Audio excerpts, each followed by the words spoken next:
Welcome back to New Rockstars. I'm Erik, Voss, and as more details about Avengers Doomsday are coming out, let's connect the dots between Doctor Doom, the X-Men, Spider-Man, and Galactus. The list of Doctor Doom's targets as he's annihilating universes is growing, and we are long overdue for just an update of everything we now know, so let's break it all down in another episode of Doom's List. And be sure to check out nerdriot.shop. We got some great Marvel-themed designs like our new Avengers Thunderbolts shirt or this Future Foundation shirt. Grabbing anything from that site is the best way to support New Rockstars. Okay, let's take these updates one by one. At the start of this week, a lot of you guys reached out to me about this photo posted by Robert Downey Jr. from the Avengers Doomsday set outside of his trailer, flexing a mesh muscle suit that leaves the pits open, I assume to give some breathing room for sweating. Behind him is a Doctor Doom themed sign, "Do not knock, trust yourself." And Downey is reading Jeremy Renner's memoir, My Next Breath. This book goes into Renner's near fatal accident in 2023, and it's definitely a choice pose by Robert Downey Jr. here to look like he's about to punch Hawkeye when he's shooting a movie where he's gonna tear apart a bunch of returning Avengers. Now, a lot of people have noted that Downey also has some motion capture dots on his face, which could mean a lot of things, but potentially a CG Doctor Doom mask with like some VFX nanites that might retract, similar to Tony's Bleeding Edge armor in Avengers Infinity War. Or who knows, maybe Robert Downey Jr. is wearing this costume because this is how he's gonna look for an additional character he's playing in addition to Doctor Doom. Like, think about it. Would Doctor Doom need to be as vainly jacked as this? Could instead this be how Robert Downey Jr. is going to look when he's playing an alternate universe Tony Stark, a superior Iron Man, the asshole of the Iron Man variants, the Iron Man we were hoping to see in the 838 universe in Doctor Strange in the Multiverse of Madness? Look, they're paying this guy $100 million. I don't think he's just going to play one character. So the theory I'm going to go with from this photo is that this is not Doctor Doom, but rather the superior Iron Man. But then on Thursday, Robert Downey Jr. posted again an image of some stuff with him on set that he captioned Doom Workstation Essentials. Many of you replied to this post as well, saying, "Can't wait for New Rockstars to break down 10 things I missed here." And to all of you, I say, challenge accepted.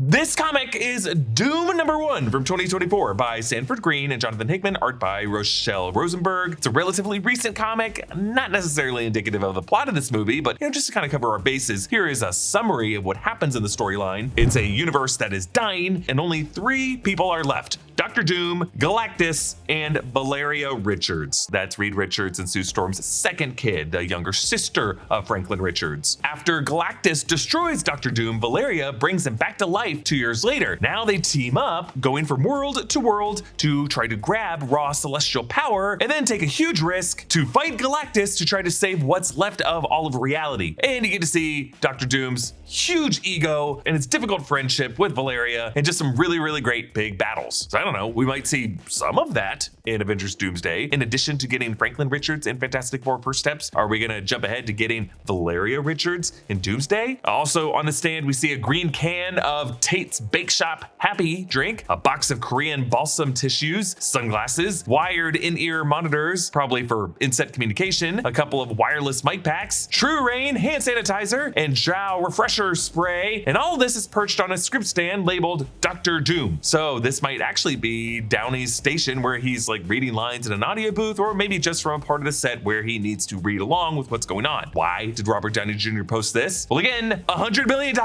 for 2 films. I think part of that deal is for this actor to be heavily involved in the marketing for this film, from showing up to shush us at the end of that March 26th Avengers Set Shares cast announcement video, to now posting lots of "we're working here, let us cook" style posts from the set. This also includes Downey's posts with some of the Avengers cast in the past couple weeks, and clearly being CC'd on the memo that the studio would soon be rebranding the Thunderbolts movie as The New Avengers, as Downey initially included that in his caption shouting out the Thunderbolts. So I think the inclusion of this comic might be a clue that Galactus is actually going to play a bigger role in Avengers Doomsday than we thought. Now, I suspect that Fantastic Four First Steps will end not with Galactus being destroyed. He's too big, he's too powerful, he's too ancient to be destroyed in one movie. Don't you dare kill Galactus, Matt Shakman. In fact, the first comic arc that introduces the Fantastic Four doesn't end with them killing killing Galactus, but rather just kind of scaring him off with the ultimate nullifier device. I think that's how this movie, Fantastic Four First Steps, will end, and that would also leave the door open for Galactus to return in Doomsday or Secret Wars. And I think that's important because Galactus has a unique relationship with Franklin Richards in the future, since baby Franklin is the character being alluded to by naming the film First Steps and by confirming that Sue Storm is pregnant and probably going to deliver this baby in this movie. This kid is going to be the family's link to all future MCU events. Like when Franklin is a bit older and part of the Future Foundation, he battles the Mad Celestials at one point and resurrects Galactus as his herald, shouting, "To me, my Galactus!" This is kind of a side tangent here, but I think any character of that big of scale, you kind of need a smaller character to ground and humanize the visual. Like Iron Giant needs Hogarth. The shots of Airsham and Eternals needed somebody like Cersei in the foreground for us to even process what we're looking at. And I think Franklin Richards could serve that visual role for Galactus going forward, so that when Franklin Richards reassembles Battleworld into a new restored 616 universe after Secret Wars, Galactus could be right at his side. I used to dread bedtime because I knew I would not fall asleep for hours. My mind just wouldn't stop racing with everything I didn't get done and everything waiting for me tomorrow. Then I found Dream by Beam. Now I fall asleep fast, stay asleep, and actually wake up rested. Like 8+ hours of real quality sleep. Before Dream, I was lucky to get 5 to 6 hours a night. And even then, I was tossing and turning wide awake with my brain on overdrive. Now I drink 1 mug of Dream and I'm out in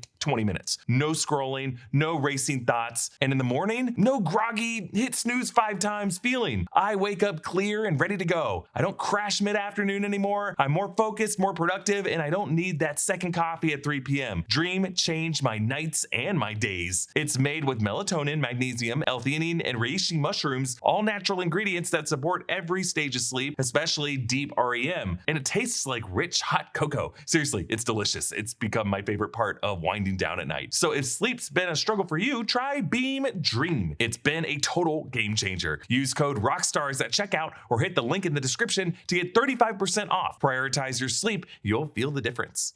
Another update that we saw this week from scoopers like Alex from the Cosmic Circus and My Time to Shine, hello! So take these with a big old grain of salt, is that Neve Campbell was rumored to play Lorna Dane, aka Polaris, daughter of Magneto, and a mutant with an ability to manipulate electromagnetic fields, could be in Avengers Doomsday. And again, not confirmed, but a fun prospect. In response to many of these claims, former showrunner of X-Men 97, Bo DeMeo, claimed that he was the one who cast Neve Campbell for an expanded voice role in X-Men 97 Season 2. This would have happened before he was fired by Marvel. This claim was made despite the fact that Neve Campbell is best known as a live-action actor with not a ton of experience with voiceover acting, other than, I think, a cameo in The Simpsons, and she's not really known for having a particularly iconic voice for animation on a show like X-Men 97 that committed to trying to bring back lesser-known voice actors from the 90s era just for their iconic voices, and when they didn't do that, voice actors who could emulate those voices, and really the only known live-action star of that voice cast was Theo James. But I did go into the Bo DeMeo drama in another video, and I'll just say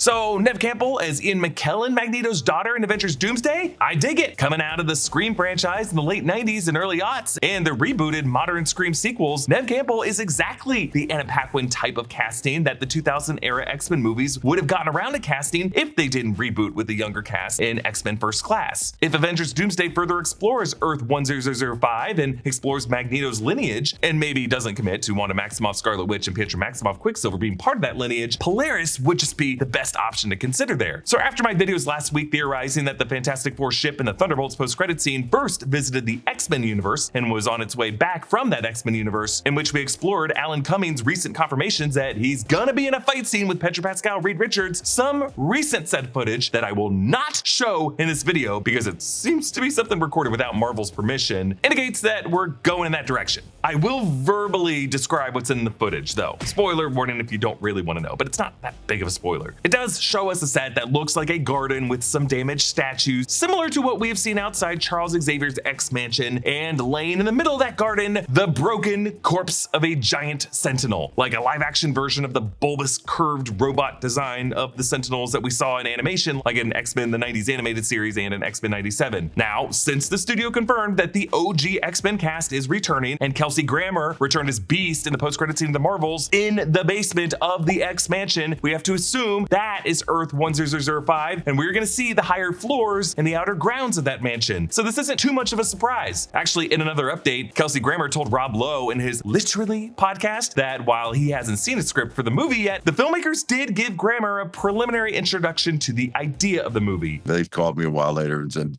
we think we want to put you in another movie. So I'm really excited about it. I've had a preliminary introduction to the idea. They're still very secretive about the script. Since Grammer was in the Marvel scene, I think they needed this actor to understand what universe he's in and really what's going on in this part of the movie.